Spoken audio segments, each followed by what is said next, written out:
just absorb how around you the doors work, the levers work, the pulleys work, etc. Yeah.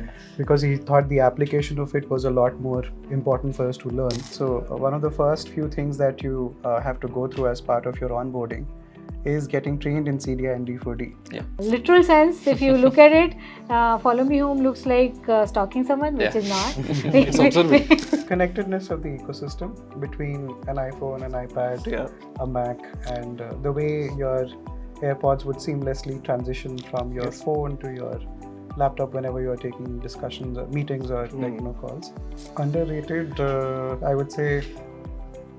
Another one with respect to writing, Apple Notes. I think, for me, again, it will be notes only.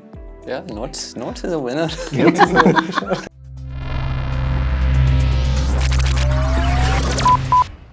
Hello everyone. Welcome to the next episode of NextGen Talks by Intuit. So today's episode is an amalgamation of two topics, one fun, the other exciting. I'll let you pick which piece is which, but today's discussion is design thinking in the age of AI. I'm Ashwith, a product manager at Intuit. Hey everyone, I'm Partha, working as a product manager for Intuit. So today with us we have Neha and Nipun. Why don't you introduce yourself to our audience? All right. Hi, I'm Neha, and I lead QuickBooks Desktop as well as QuickBooks Financial Planning and Analysis for design. Hi, I'm Nipun. I'm a product manager for the QuickBooks Desktop team. And yeah, that's all. Awesome. So Nipun and Neha, can you just let us know what got you into the product and design space respectively? A lot of people think of design as a problem-solving thing or a profession where you solve problem. I don't necessarily align to that definition. But for me, very long back, it all started as solving small problems too. That's so ironical that it started by solving smaller problem. As my father was an MBA and he chose to be in construction project management, and he would need to make safety tools for his crew. Those days there were not enough safety tools available, and especially where we were in Chhattisgarh, not accessible to a lot. So he would get ISI's booklets on safety tools and get them made, fabricated, manufactured. And I have seen that happening very regularly at home. He worked from home most part of it when he was not on site, so it was all happening in front of me. And that, I think, was industrial design by the get-go. Being exposed to that, contributing to that eventually, made design come naturally to me. And before I knew I was in design, it didn't take a long time. That's super organic. Like it was part of your life since the beginning. And Nipun, what about yourself? What got you into this space? So I hadn't thought about becoming a PM early on, but if I were to go back and find some early inspiration, I think it would be my physics teacher from high school, where he would always encourage us to observe and notice things around us. So he would say, just absorb how around you the doors work, the levers work, the pulleys work, etc. Yeah. Because he thought the application of it was a lot more important for us to learn than the actual facts. So I think understanding how stuff really works was something that inspired me early on. And much later, when I did become a PM, one of the things that we do as product managers day in and day out is to understand how our customers use their products, right? What are the current processes they have, and then how can we make them better, right? So how stuff works is something that's very integral to product management, and it is something that I learned back in school. So it was probably one of the earliest inspirations. Yeah, let's address one important question, the elephant in the room. What is design thinking after all? Is it just a buzzword again, just so that we value it? Or is it actually something that we help the customers and build products so that it actually helps our customers at the end of the day? Any one of you wants to answer that? The fact that design thinking is very human-centered, or let's say end user or beneficiary centered. Why I would not say human is because we were discussing just this morning. Over the weekend, I was reading about a dog water bottle. Yeah. And the importance of design thinking in a dog water bottle, because it's actually made for the dog. It's not human centered, Yeah. right? So it's essentially has to be like end user focused. So that's something that's like good about design thinking, that it's deeply rooted in the end user and the beneficiary benefit. And more so from the business standpoint, there's always like a outcome that's associated with it, right? There's like a business goal that you're trying to achieve. There's like a certain success metric that you're trying to get to with the product or with the problem that you're solving for your customers. So in my mind, design thinking also like encompasses some of those aspects to to the process as well. One more thing, obviously, which we want to understand is how does exactly design thinking or the mindset of design thinking help us build all the great successful products that we have for any kind of like tech giant, be it Intuit, operating in the fintech space, or any other big tech firm, if you take for that matter. Would you like to share some real examples? Yeah, I'd say design thinking in the current environment plays a lot bigger role than it used to before. It's much more critical now because the competitive landscape is not just limited to big tech giants. If you look at the market, there are access to resources that people have now, which Yeah. they did not before. So, and these resources could be in terms of money, it could be in terms of effort or people, right? So, design thinking is a lot more important now, right? Because understanding one of the important things about design thinking is identifying, excuse me, unsolved customer problems, right? So, identifying the most important unsolved customer problem that sets you apart from competition becomes a lot more important, like in the current landscape. So, design thinking has a very critical role to play for successful businesses. Right. Yeah, I would want to add something to it and probably take it closer home.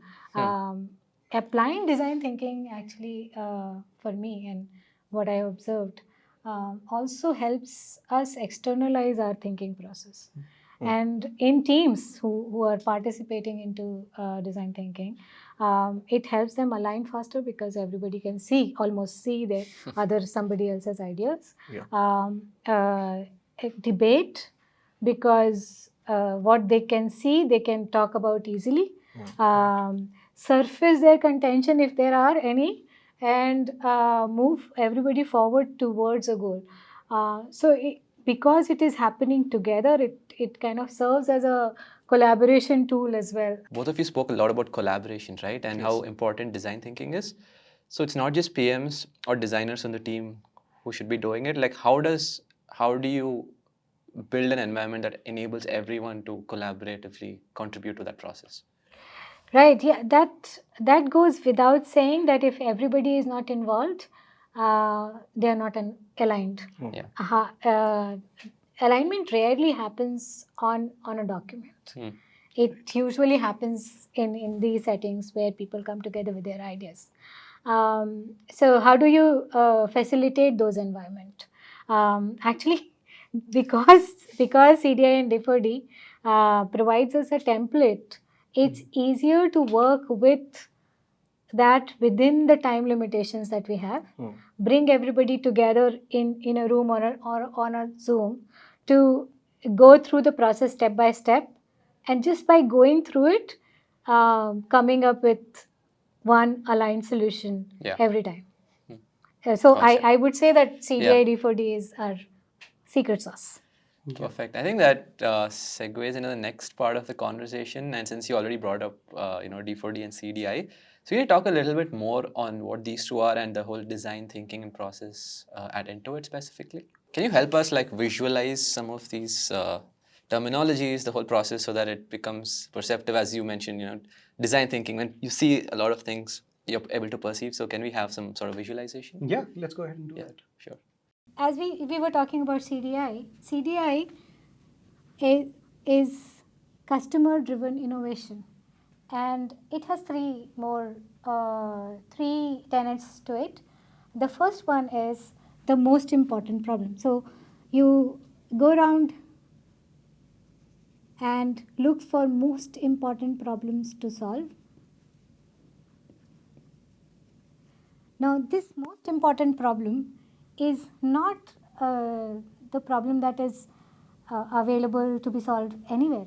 There are hundreds of problems. but the most important problem of your user set, your customers, the context that they are in, those problems you will look for, categorize, and see which one is to be solved. And you may use different prioritization techniques that are part of CDI. Then you overlay that with the second tenet of CDI, which is the one that gives you the competitive advantage. You do not want to solve something that is solved at several places and is not important enough to solve, first of all. Second, it doesn't give you competitive advantage over the, let's say, not just competitor, but stay in the market. If you're not going to be there in the product space, you're not going to solve many problems in the future. So you have to pick the problem which can give you durable competitive advantage, not just for today, for tomorrow as well. It should give you advantage against your competitor. So you're looking for durable competitive advantage. And then you would overlay with your capability, how equipped are you to solve this problem, these problems actually. The overlaid area here has a large set of problems still. So you try to see what are the problems that you are equipped to solve.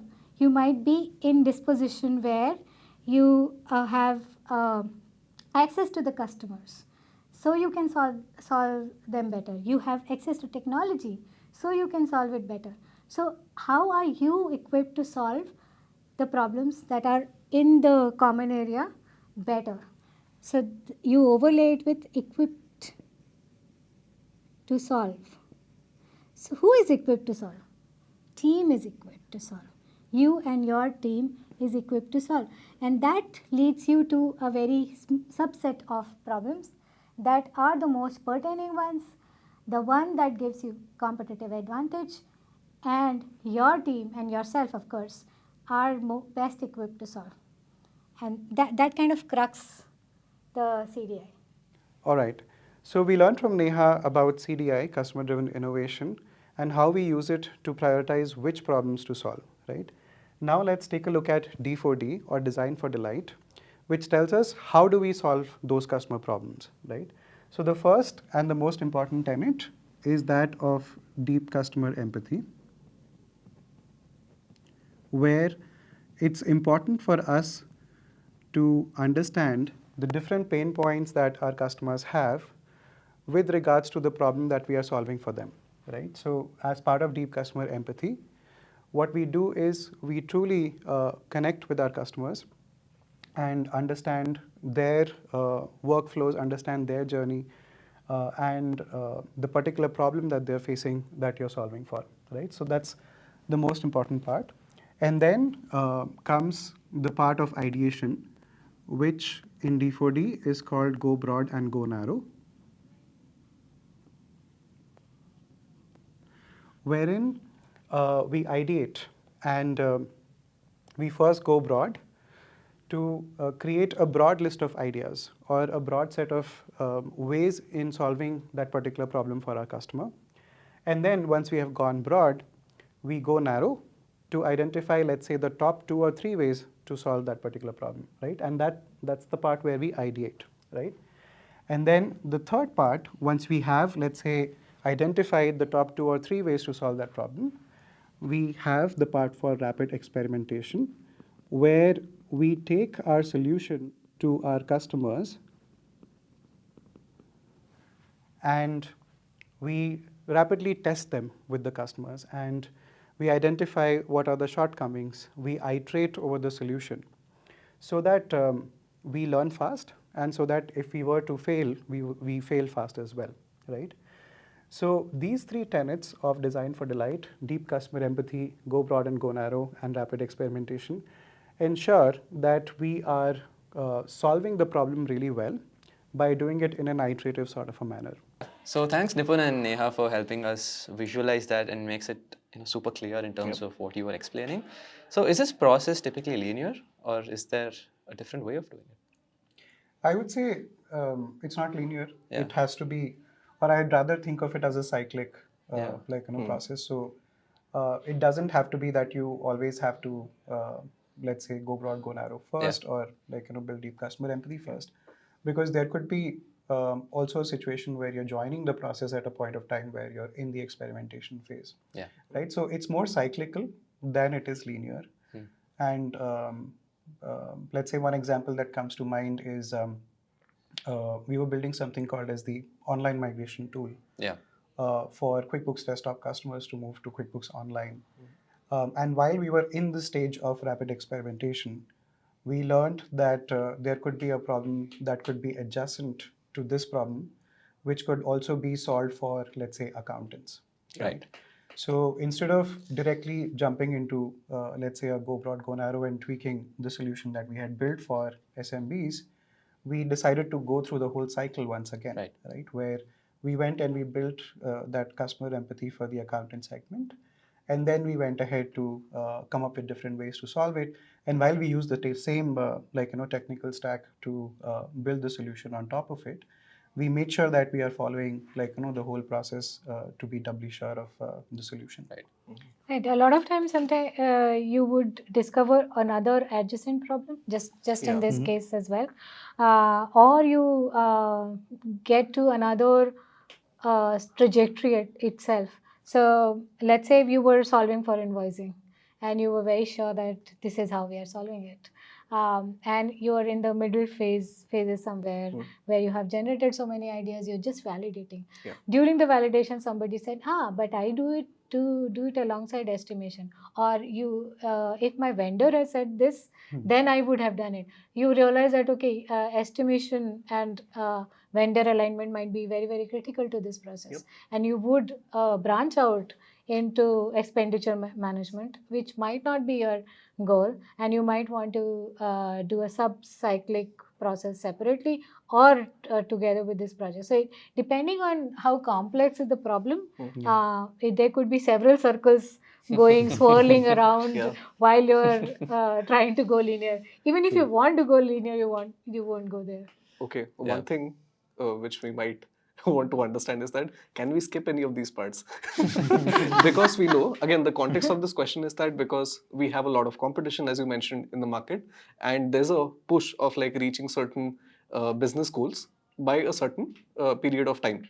You might get a quarter or might get a year for doing the same problem solving.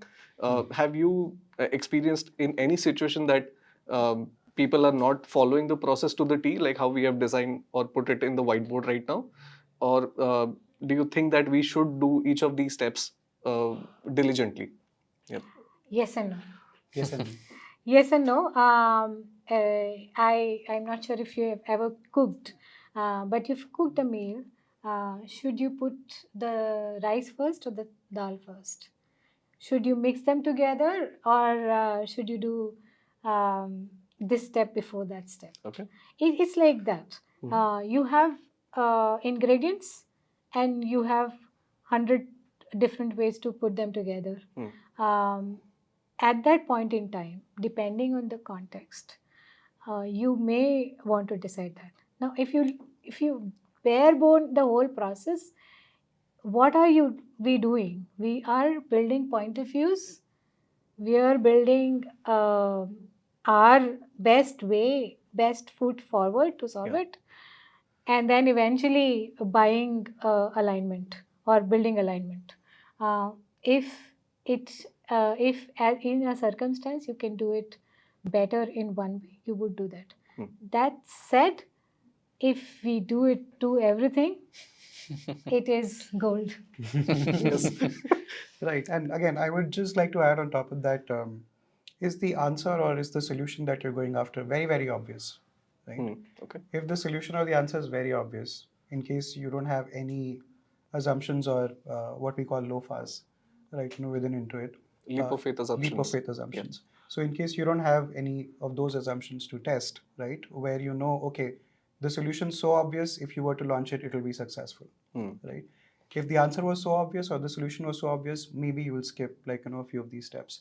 But where you do have to do a lot of experimentation, where there are a lot of things for you to prove for your solution to be successful, it is recommended that you go through the whole process so that you are set for success. Even if you don't, you will fail fast. You will learn from it, and then you will adapt. Yeah, Nipun. No, I decided also. All right. So since you spoke so much about design thinking, the processes, right? So what are the avenues or forums that Intuit specifically provides folks within to be able to, do innovative things or be part of innovative programs and come up with all of these awesome outcomes? Right. So I'd say the association of any Intuit employee with CDI or D4D or with innovation starts from the day that they join Intuit. Yeah.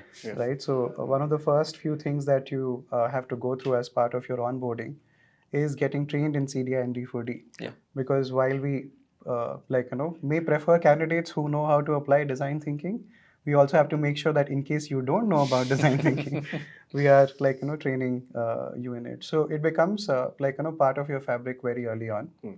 And other than that, there are opportunities within Intuit in itself. For example, the Innovation Catalyst community, Right. which is a specific group of Intuit where folks can coach, mentor, and facilitate CDI and D4D application across multiple groups and multiple forums. And this doesn't have to be, let's say, within your own team or within your own Scrum or Pod, right? You could actually be an innovation catalyst and evangelize design thinking by participating and applying CD and D4D for other groups and for other teams as well. And there are, of course, other avenues as well. Maybe Neha, if you want to add.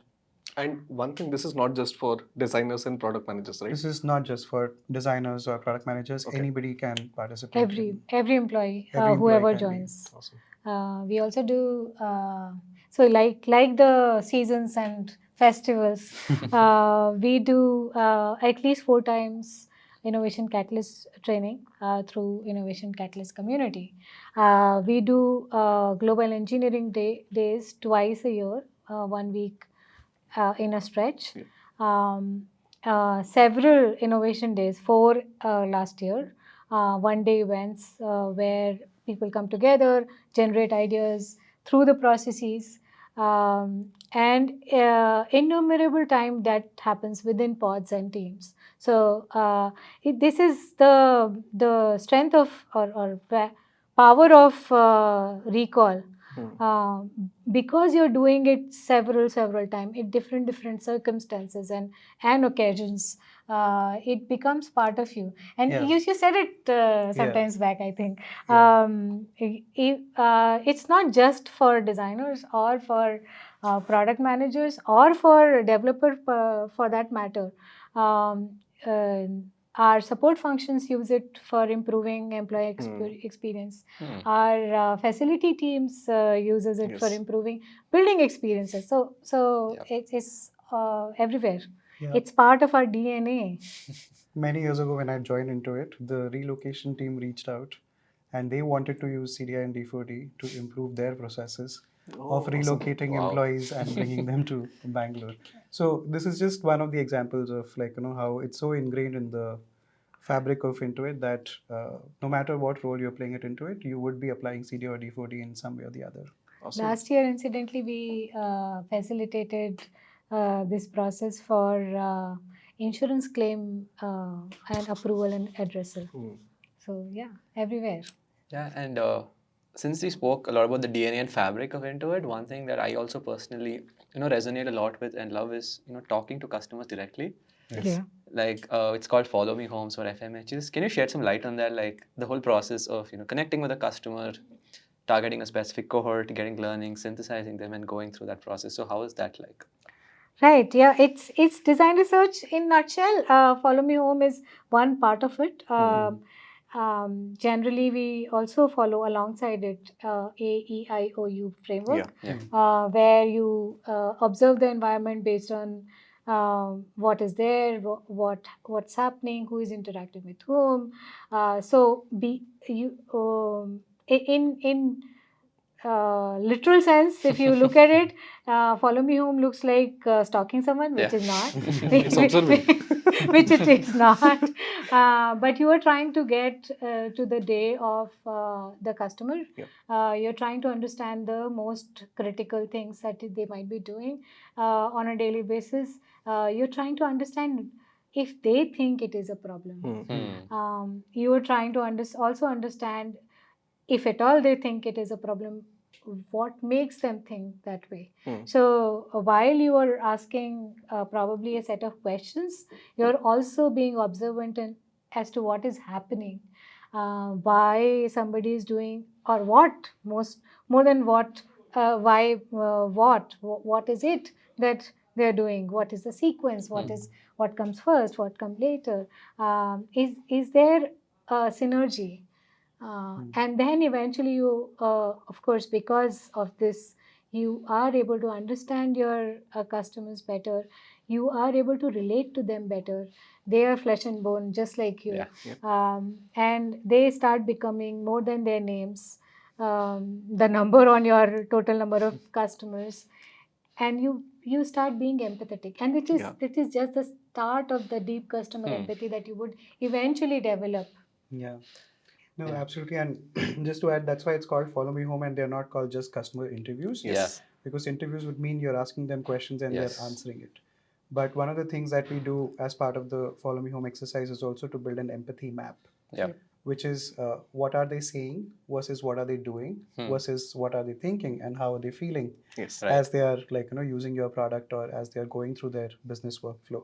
So that's why it's called Follow Me Home, and we look for verbal as well as non-verbal cues when we are having that discussion with our customers.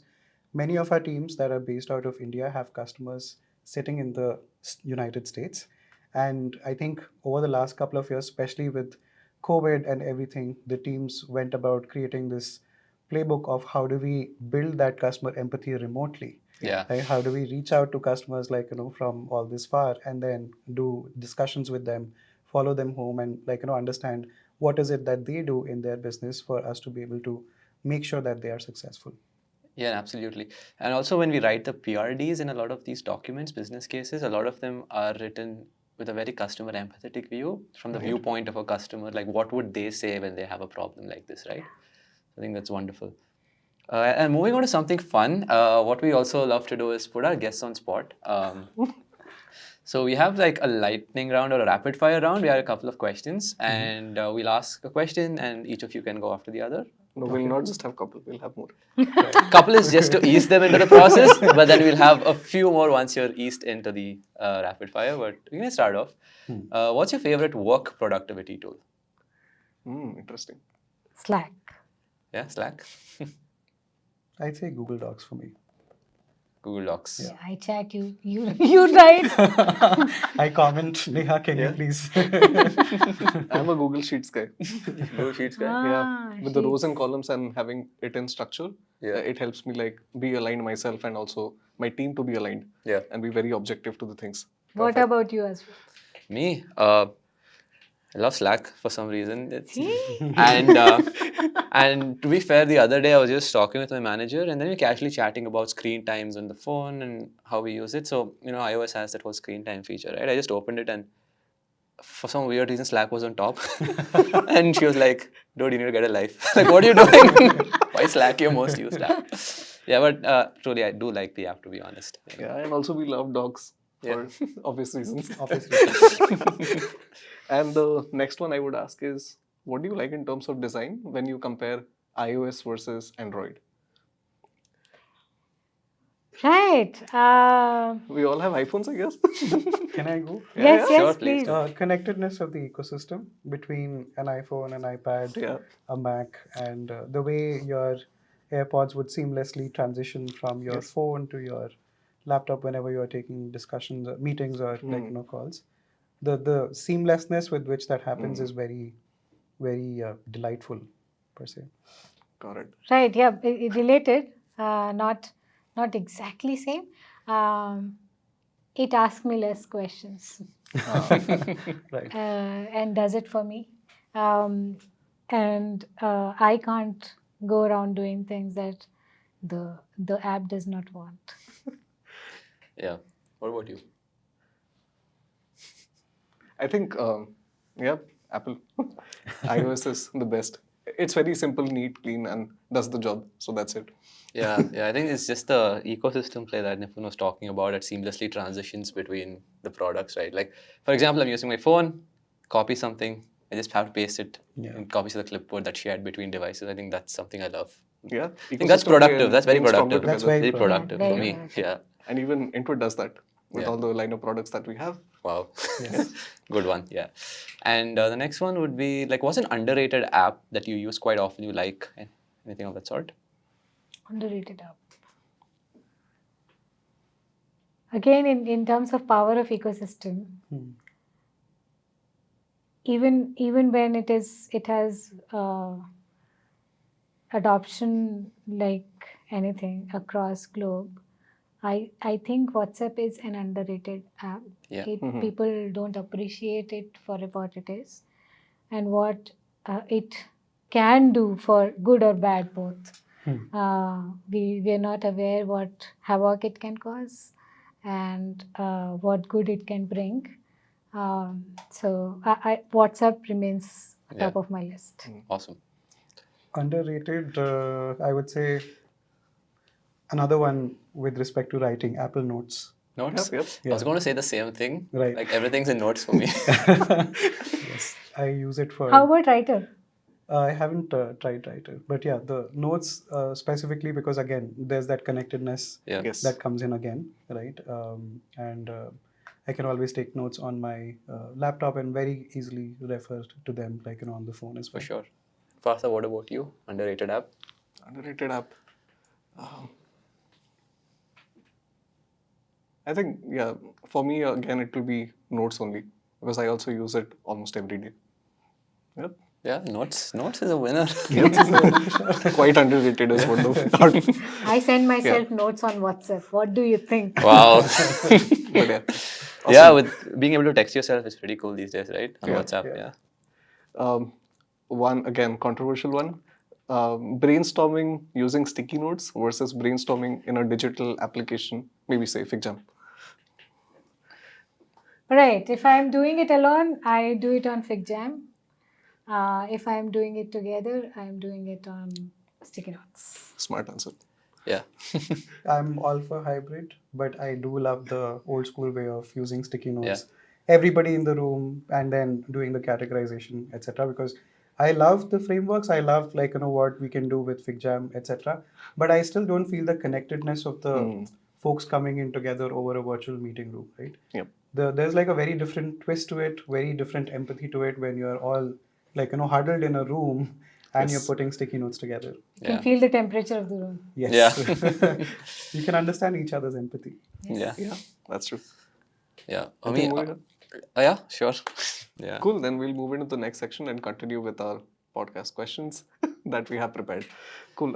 I had one, and it now stitches us to the buzzword that we are all hearing, artificial intelligence. So the first thing which I want to ask is, how is artificial intelligence or the tools that we have that are built on AI helping us with the process of design thinking and all that we talked about in the first section in everyday work? When you look at CDI or the first part of problem solving or identification of the problem, the opportunity that AI presents is assimilation of the large set of data and giving you nuggets that you might be able to act on. Traditionally, it is very difficult to get the research insight and process it or synthesize it into actionable pieces. Researchers have lenses, and those lenses, of course, AI can apply as well. And you could get several lenses applied onto the same data to figure or look at the data differently or look at the insights differently.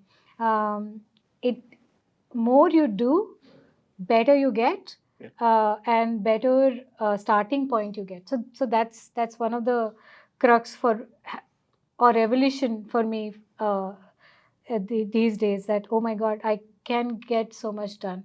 That does not reduce the importance of researcher, and yet kind of gives researcher a new edge into understanding their own data that they've got. So knowing where what problem to solve, what kind of competitive advantages that this solving this problem might get, also is very, very interestingly processed through AI. Not just getting that data across different parameters in, but presenting it into consumable chunk is That's very, very very important. So that's very important. If you have a point of view and if you want to kind of push back on certain things, that also is, this is primarily generative, that second aspect that I'm talking about, but other aspects can be leveraged as well.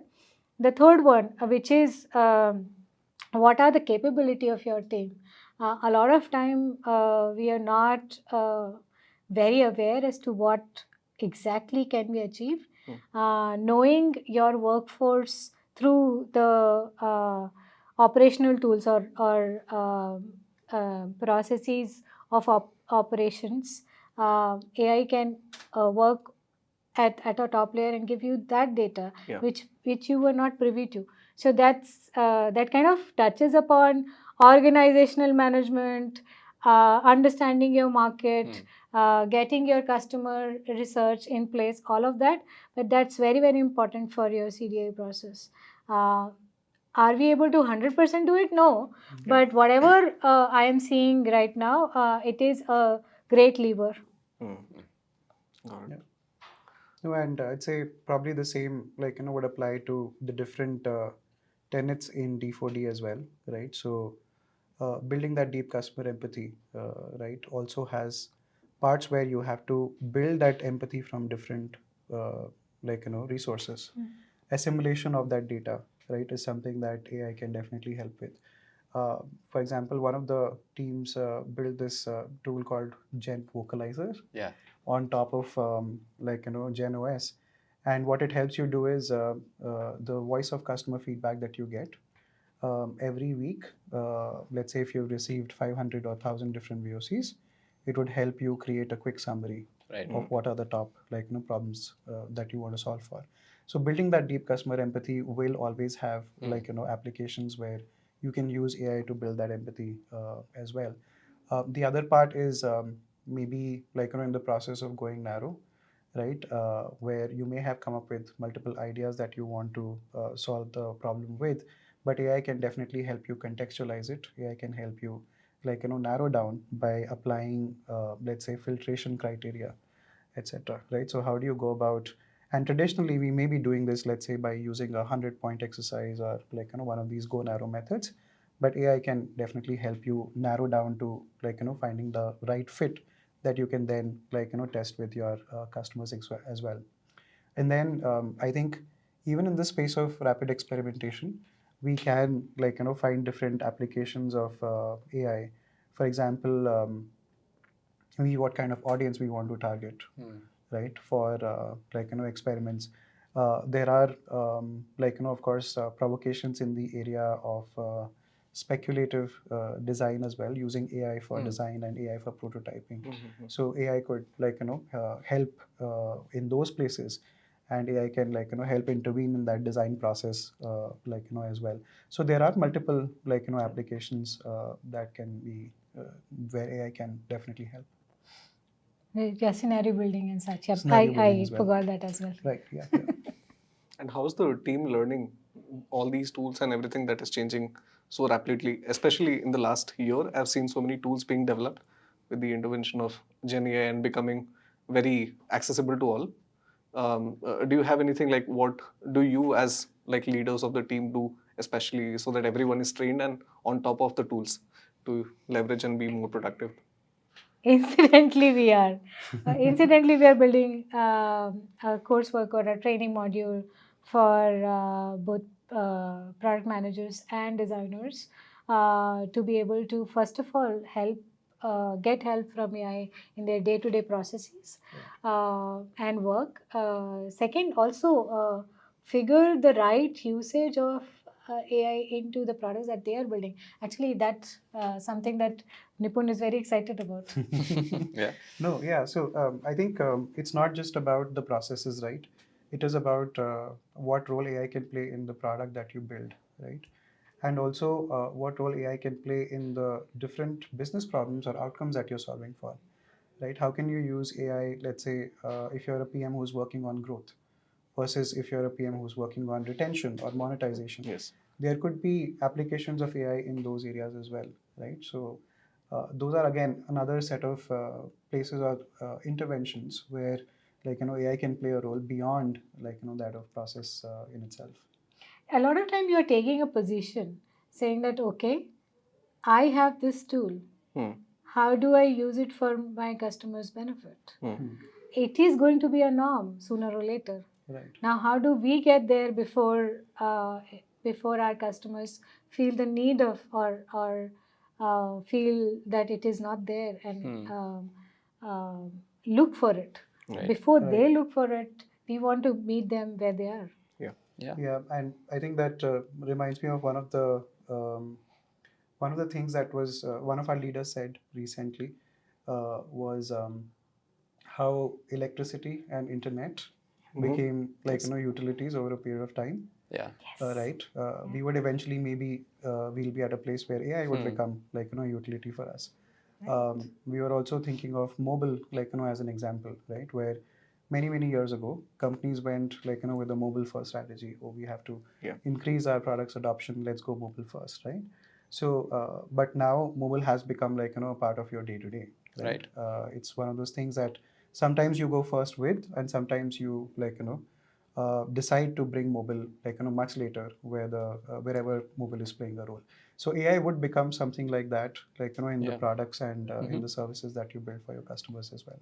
Sure. And no, it's very well put. So, how does design thinking overall help you build these AI native products? Because there is a need for sure. And how do you actually facilitate that?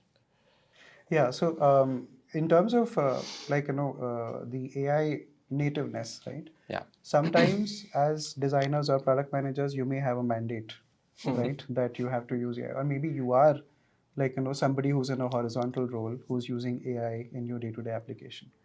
But maybe you're not in that position, right? Maybe you are a PM and you're encouraged to think of AI when you think of your ideas that would solve for a particular problem, right? So per se, the design thinking process does not change, right? AI plays a role in helping you facilitate that design thinking process. But as such, the process for design thinking doesn't change. Right. And if in your ideation process that we spoke about, the second part of D4D, go broad to go narrow, if in that process you find out that if there are 10 different ways to solve this problem, and in 3 of those places AI could intervene, right, or they could be solved better with AI, maybe you go ahead and you explore those if that's the best way for you to solve your customer problem, right? So AI becomes important from that standpoint, where AI then becomes truly native when you're solving an important customer problem, right? But yeah, if you're a PM or if you're a designer and you have a mandate to build with AI first in mind, maybe that's something you would like to cover. Then you probably have to assume a position where your leap of faith assumption is that everybody is worse with AI. Right. Everybody is expecting it to be there. Right. Or set goals like what if it was done in 30 seconds? What if it was understood by everybody? Those kind of leap of faith assumptions get you to a place where you assume things done. Yeah. Right. And that's one of the mindset that you have to acquire when you are working with AI per se. It's of course means to the end, as Nipun keeps calling it. But what is the end that you're seeking?